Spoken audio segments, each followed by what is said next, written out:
Go college, go. Go college, go. Go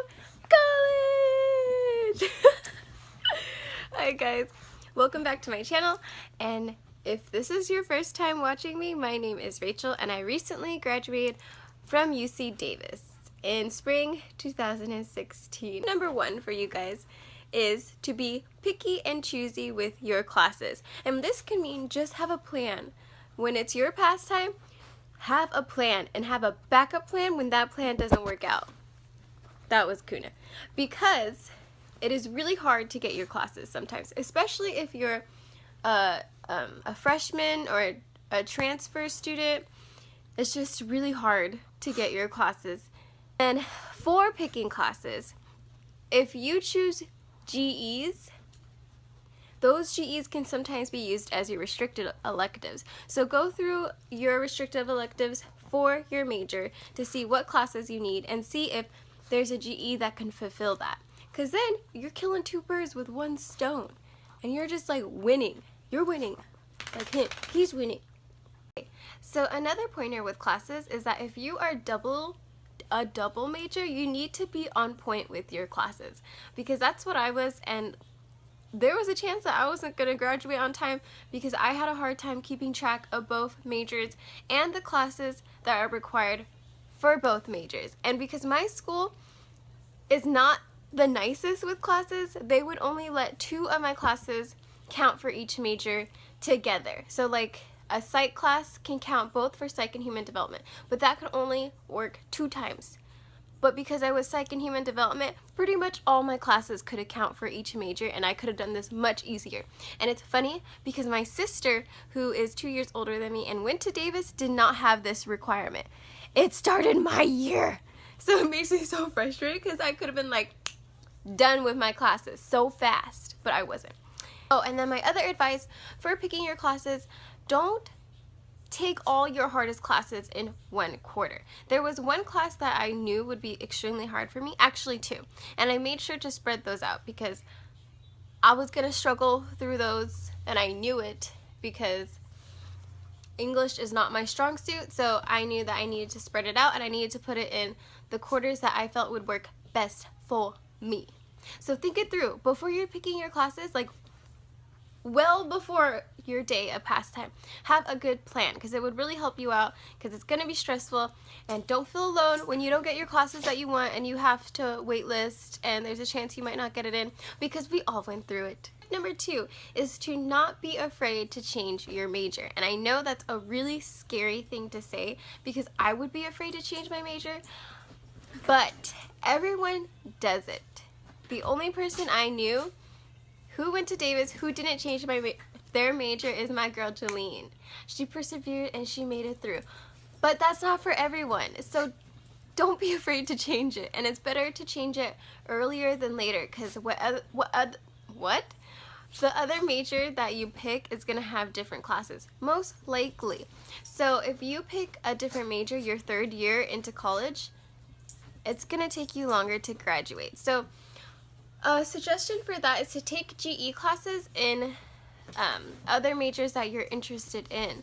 So if you are a science major but you're kind of interested in psych or communications or econ, I don't know, take GE requirements in those majors to see if you actually really like it, and you could kind of get that experience while still getting credit for it, you know? Number 3 for you guys is to know your quarter or semester where you persevere, where it's your best one, where you know you could work hard and you're gonna work hard, and know the quarters or semesters that you're not. So my best quarter was always fall quarter. I was just rejuvenated from summer break, like I was good to go, and that's when I took my hardest classes or the most units, because I knew that I would work my butt off for it.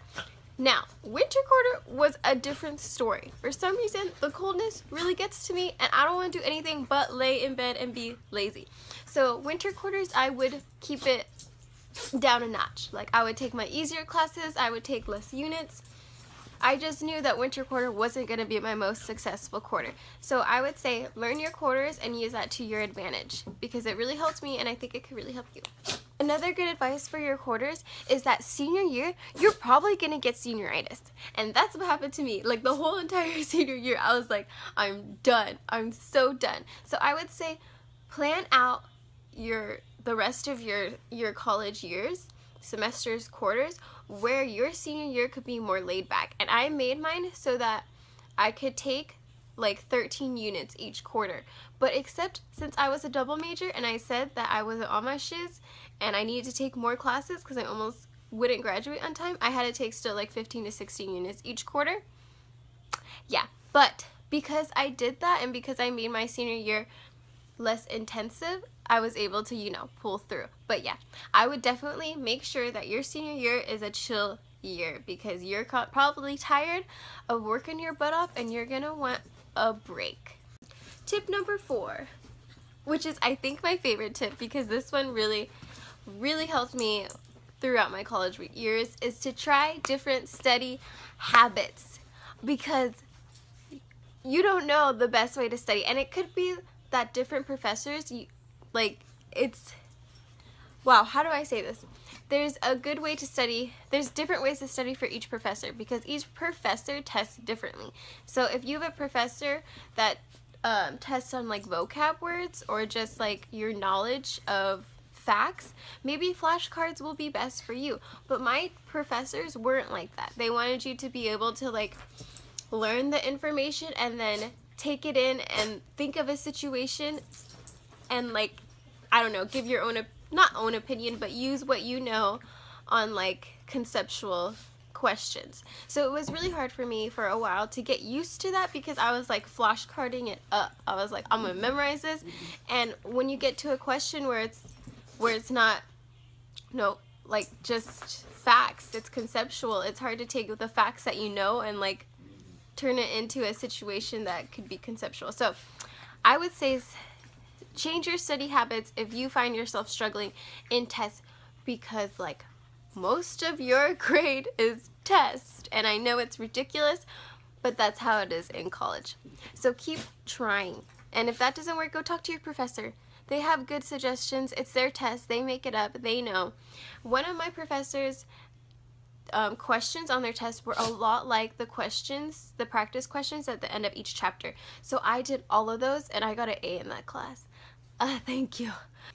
The way that I studied and that worked best for me was that I would try to study after every class, and that meant rewriting my notes. And it was very tedious, and sometimes I would lose faith because I felt like I wouldn't have time to go over and study it because I spent all my time rewriting my notes, but it worked. Somehow it worked for me. And then after I rewrote my notes, I would make a memorization sheet where it was more factual. So like, I was human development. It's like, at what age does kids start to walk? Do they start to talk? Do they start to like remember things? How like, when can they see in more depth, or when can they hear better? So some stuff was more like memorization, but I would rewrite my notes, and then my lovely husband, but boyfriend at the time, Darius, I would explain all my notes to him. So I would like talk to him like I was teaching him. And that, my friends, is the best way for me, in my opinion, to study. Because not only are you like rethinking about what you learned, but you're thinking about it in a way that you could teach someone else. So you're really understanding it. So that was when I started doing really good in college, and it wasn't till like my senior year. But if my GPA was based on my senior year, I would have probably close to a 4.0. So, you know, it's kind of exciting. But yeah, honestly, that's the best way to study. Try it and let me know, because I'm like full of confidence in that study method. Or tip number 5 is to visit your advisor and then visit them again. And I know this is kind of an obvious advice, but you know what? Guess who like thought they would do this and then didn't do it till the end, till like the last 2 years of college? It was me. And that is why I struggled kind of my 3rd year of college, because I needed to declare my double major, but I was procrastinating because sometimes you have to make appointments, sometimes you have to wait, and sometimes it doesn't work out for you. So just make sure you see your advisor, because they're the ones who are going to approve your classes and make sure that you can graduate. So you want to keep seeing them, and you want to get you want to get their opinions, and you want to get your stuff approved. And when you go to the advisor, they plan out, if you go your freshman year, they will plan out the rest of your college career there. So that's really helpful, so that when you do go pick your classes, you can look and you can see what they thought that you should take, and you can see if it's available, you can see if there's spaces open. So yeah, the reason why I say you should really do this is because my psych department, they approved me taking one of my classes pass no pass, even though it was a major requirement. And then my human development advisor did not approve it. But that wasn't till years later. So I took this class, pass no pass, and I passed it. And then I went to my human development advisor once I once I declared it, and they said I was going to have to retake that class. So if your girl was on top of it, I wouldn't have to retake the class, and it was a horrible class, which is why I put pass no pass. So yeah, I was very upset then and there, and so was my psych advisor, because she was the one who said, like, yeah, do it. We're not going to ding you on it. We understand it's a hard class. But then human development was like, nah, girl, you need to retake that with a letter grade. So yeah, just double check that you are doing everything good. And they will help you. If you have questions, go to them. I went to them with like the simplest questions. Like sometimes I would go and during my like breaks between classes and just ask, like, is this class okay? Like, can I fulfill it with this class? Did I finish all my GEs? Like they have a sheet of paper and they will check off the GEs that you did and didn't do. So that's very helpful. Tip number, what? Aren't I on 6? Yeah. Tip number 6 is to know your weaknesses. And if you guys can't tell already, my weakness is English. I don't know why, because I only know English. I've only heard English. There's no reason why I suck at English except that I just do. And that was my weakness throughout college. I thought that being a psych major, I wouldn't have English classes, but you always have to do English stuff.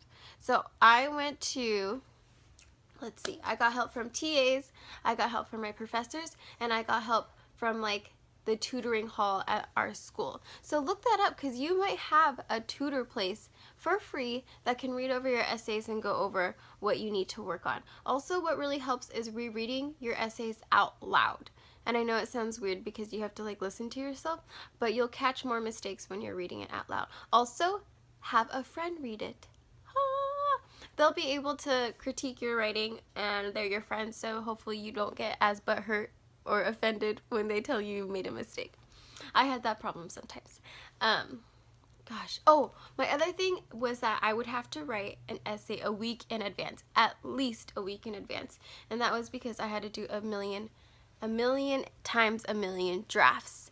And then another thing that helps is that if you write it in advance, you just don't touch it for like 2 days, and then you go back and read it. It's kind of like you have a fresh start. So you kind of forgot what your brain thought was when you were writing it, and you're able to read it like you're like, look at this shoulder movement, it kind of looks weird, like a different person. So when you reread it after taking a break of looking at it, it's different to you. So it helps to reread it with a fresh mind. That's if you have English problems like me. But if you have other weaknesses, your school might have tutors for it, because I know that our school had tutors for science classes and for econ classes and for government classes. I know they have tutors for different majors, so check it out. It could help you. My tip number 7 is to know your professors and know your TAs. And this seems like an obvious one as well, and one that someone gave me this advice before I started college, and I thought like, oh yeah, of course I'm gonna know my professors. Like in high school, you always know your teachers, but I cannot tell you how many professors I've had that I did not say one word to. And I think only one professor, maybe two, knew my name. So I didn't follow that advice. And I think that it is a really good advice because your professors are the people, and your TAs are the people who are going to grade your work and who are going to put out the test. So if you get to know them and they know that you're trying, they'll help you out and you'll be able to take their test with confidence, knowing that you know how they test, because every professor tests differently. So sometimes your first test is going to be the hardest and like lowest score just because they test a little different and you're trying to fill out their testing questions. And then also if you struggle with something like certain test questions that they do give, or you're just you don't get why you got a certain grade on a test or on a paper, go to their office hours and ask questions. They have office hours for that reason, and I never used it, and I probably should have, and I think I would have done much better. I think my senior year and my junior year in college, I took more advantage of this, and that's when I started doing better. So, try it out. It will help you. I promise. It's just tedious, and it takes time, but it's worth it. Okay, my tip number 8. We are almost done here. Just a few more tips to go. Yeah, this is 8 fingers. Tip number 8 is that it is okay to be stressed out. And being stressed is actually what helped me out the most, because it really pushed me to keep studying, because I was so worried that I wasn't going to do good, or I was so worried I was going to get a bad grade on my paper. So if you could just convert your stressed emotions and stressedness to being more productive, it'll help you. But being too stressed won't. So if you get to that point where it's just like you're too stressed to even do anything, I would say rest. Because resting can help clear your mind, and then you'll be better off with a clear mind to study and work on your papers. One of my biggest tips that I almost forgot to say for my studying section is your stress section is to study smarter and not harder, which is completely true, because sometimes I could spend hours just reading over things, but I'm not really studying it. I'm just reading it because I know I should be. So it's not really doing anything but wasting time. So if that's what you're gonna do, take a break. Go watch YouTube, go on Instagram, go do something, and then go back to it and study. I forgot the word. Actually study, like make it worth it. So you're studying harder. What? Oh, you're studying smarter, not harder. That was like poorly executed, and it was like my favorite tip. Oh my god. Tip number 9 is a hard tip to follow. It's to get sleep. Yeah, to sleep and to eat. Because sleep is really important, because that's how your brain actually learns stuff and remembers stuff. Because what you're trying to shove into your brain during the day, when you're sleeping, it's going through it. It's remembering. It's trying to get you ready for your test, but if you do not sleep, it's not going to happen. So, study in advance, sleep more, and you'll be ready to go. Also, sleeping will help you stay awake in class, and that is something I struggled with so hard. And it's so funny when your professors call you out for it, because you're like, I'm sorry. But sleeping will help you stay awake during the times that it means the most, which is during class, when your professors can see you and they will call you out for it.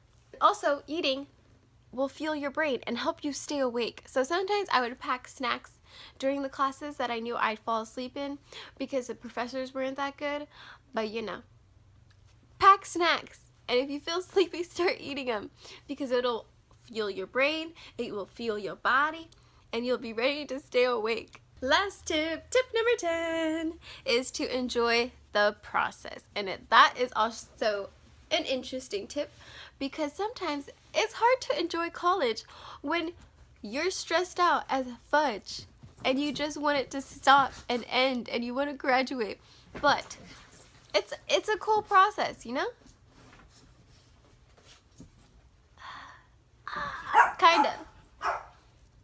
So I would say you're gonna struggle unless you're like a genius and you're a great test taker and an awesome essay writer, you're gonna struggle. And I would say just accept it. Accept that, okay, accept that it's gonna be challenging and that you're gonna have to put extra effort in it to like succeed. But go with it. Just do it. Be okay with it and commit yourself to it because you are paying so much money to be here right now. So much money. So you better commit yourself or I'm gonna come after you and tell you to get it together. Because now I'm paying it off. And this is my face to paying loans. So yeah, enjoy it because it's a process. Oh, and then my last thing is take advantage of your school. Your school probably has some perks that you're not taking advantage of. My favorite one was the gym. UC Davis has the best gym. The Arc was amazing and beautiful, and I truly miss it. I mean, we paid for it in our tuition and all, but I was already paying for it, so I took full heart advantage of it. Also, not till my senior year, my roommate and I, Christine, hey Christine, I miss you, girl, we paid for group classes, and it was like $20-$30 for the entire quarter. That's not bad if you take advantage of it, because we were going like maybe 3 to 4 times a week. And we were going to those group classes, we were getting fit, we were living healthy, and it was really fun. I actually really miss that. So take advantage of things that your school has, because when you graduate, they'll take it away. And the gym membership is extremely expensive, and I'm not gonna do it.